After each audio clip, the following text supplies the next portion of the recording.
going forward. Moving on to some news from real estate now, where the REIT or Real Estate Investment Trust action is hotting up. Now, private equity firm Milestone Capital Advisors has launched its fourth private REIT fund called Milestone Commercial Advantage. This will, of course, give investors regular rental yields and capital appreciation. It will also give them the option to exit from their investment if REITs take off by 2017. We caught up with the Executive Vice Chairman of Milestone Capital Advisors, Rubi, Arya, who speaks about why this fund is different from the rest of the funds.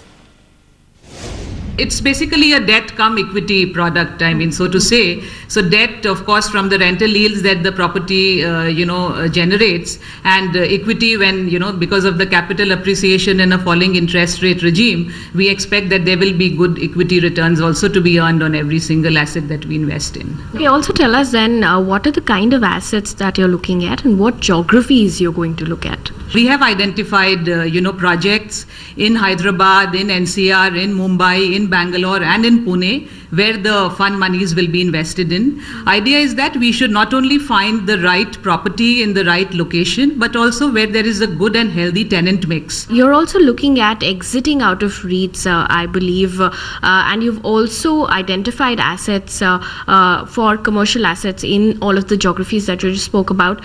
If you could just tell us what your exit strategy would be. Of course, investors will get an opportunity to exit through REIT listings in the coming years. We could also probably, if we have a good portfolio of high quality assets, we could sort of, sell to another platform. But REIT definitely is a very, very, high possibility. And that is the idea with which this fund has been launched.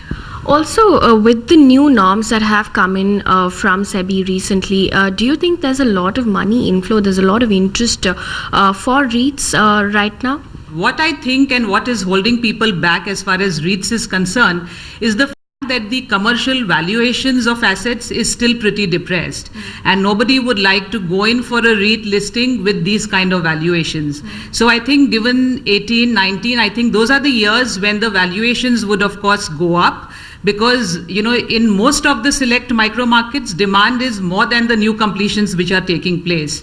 And as demand supply mismatch sort of narrows down, the valuations will obviously kick in. So the rentals have started going up, vacancies have started coming down, and when the valuations reach a proper stage is when people will actually benefit from REIT listings. Now, talking about real estate and the festive season, can offers be far behind? Though the Mumbai market this year seems quite